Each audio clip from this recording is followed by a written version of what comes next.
Nah, itu contoh dari contoh dari parenkim pengangkut. Kita lanjut ke jaringan penguat. Ini masih ke contoh jaringan dewasa ya, Nak. Jaringan penguat, maaf. Jaringan penguat ada macamnya kolenkim, sklerenkim. Dari dua gambar yang Bu Ratna sajikan, di situ ada perbedaan, jelas. Perbedaannya apa, Bu? Benar ada yang masuk nih.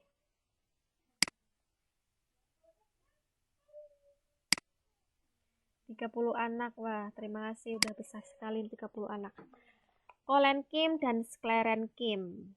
Kolenkim memiliki ciri, kolenkim yang ini ya, Nak. Kolenkim memiliki ciri tersusun atas sel-sel hidup, umumnya dijumpai di bawah epidermis, berarti di pertama kulit, epidermis, habis itu nanti kolenkim. Dinding selnya tidak mengandung lignin. Apa itu lignin? Lignin itu adalah zat kayu. Jadi kalau kalian tumbuhan itu punya lignin, nah. Tumbuhan itu punya lignin adalah zat kayu.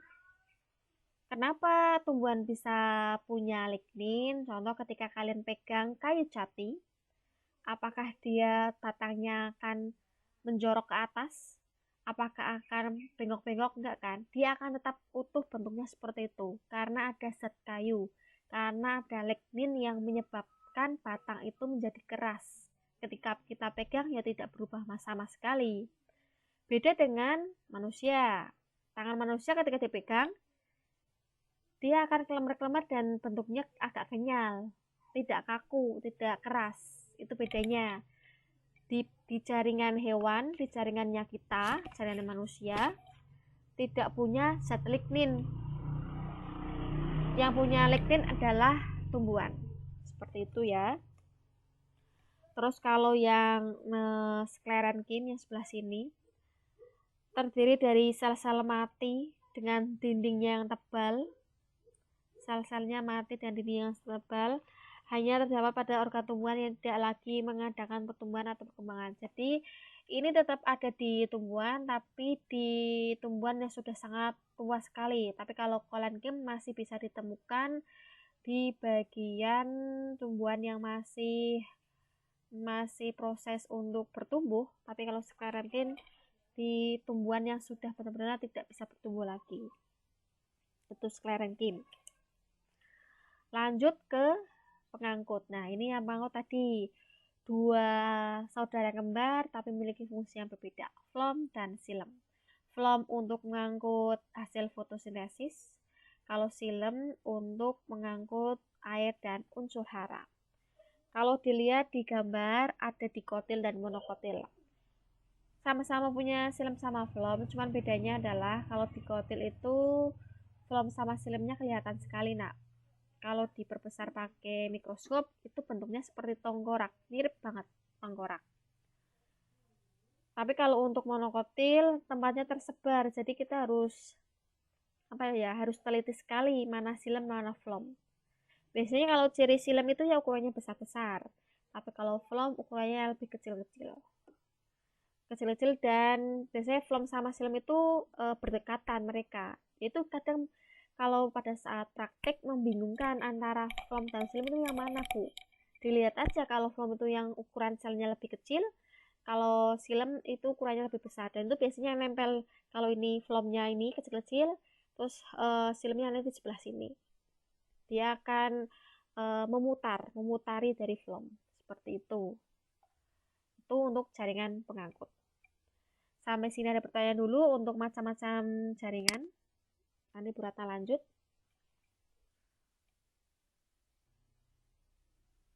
Sebelum Bu Ratna lanjut, Bu Ratna mau mengulang lagi nih. Bu Ratna ingin mengulang lagi. Izinkan Bu Ratna mengulang ya. Jaringan, kita masuk ke jaringan tumbuhan. Jaringan adalah kumpulan dari sel-sel yang membentuk suatu jaringan tertentu, memiliki fungsi dan tugas masing-masing.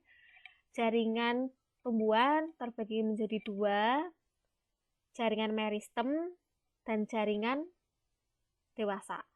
Jaringan meristem biasa disebut dengan jaringan muda atau embrionik. Tapi kalau jaringan dewasa adalah jaringan yang jaringan dewasa. Terus kalau pengertian jaringan meristem, jaringan yang masih aktif membelah, belum mengalami diferensiasi atau perubahan, sedangkan jaringan dewasa sudah tidak aktif membelah, sudah mengalami diferensiasi atau perubahan. Modifikasi berarti ya perubahannya. Terus kalau meristem itu contohnya gini nak, kalian sedang nanam tumbuhan. Tumbuhan itu kan kalian nanamnya dari biji. Terus nanti muncul tunas, tunas 2, daun 2 dan sebagainya, itu masih jaringan meristem. Berarti jaringan dewasanya nggak ada Bu, ada, cuman lebih dominan ke meristem dulu karena penyusun pertama dari tumbuhan adalah jaringan meristem dulu, yang kecil dulu, yang muda dulu yang aktif membelah. Besar sampai besar dia langsung berubah nanti menjadi penyusunnya adalah jaringan dewasa. Meristem masih ada tapi jumlahnya adalah sedikit. Kalau kita bandingkan persen ya 20/80 lah. Kalau meristem paling ada di ujung-ujung saja. Tapi kalau untuk jaringan dewasa, kalau untuk tumbuhan pasti itu sudah di mana-mana. Penyusun terbesarnya adalah jaringan dewasa. Terus jaringan meristem itu ada 2, primer sekunder. Primer itu yang paling awal dari pertumbuhan, mengawali pertumbuhan, mengawali pembelahan. Tapi kalau untuk sekunder tidak mengawali, jadi dia meneruskan dari meristem primer.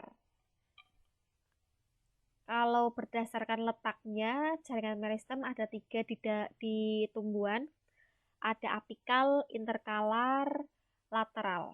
Apikal itu ada di ujung akar, ujung batang, dan ujung daun, yang menyebabkan tumbuhan itu tumbuh tinggi.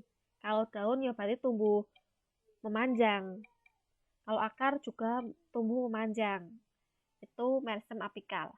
Tapi kalau meristem interkalar, itu ada di ruas batang utama, di ruas batang cabang. Dan kalau interkalar, menyebabkan tumbuhan itu tumbuh ke samping, membesar, melebar. Itu interkalar. Kalau meristem lateral, itu mengalami pertumbuhan xilem dan phloem. Kalau ada lateral, pasti ada xilem sama phloem.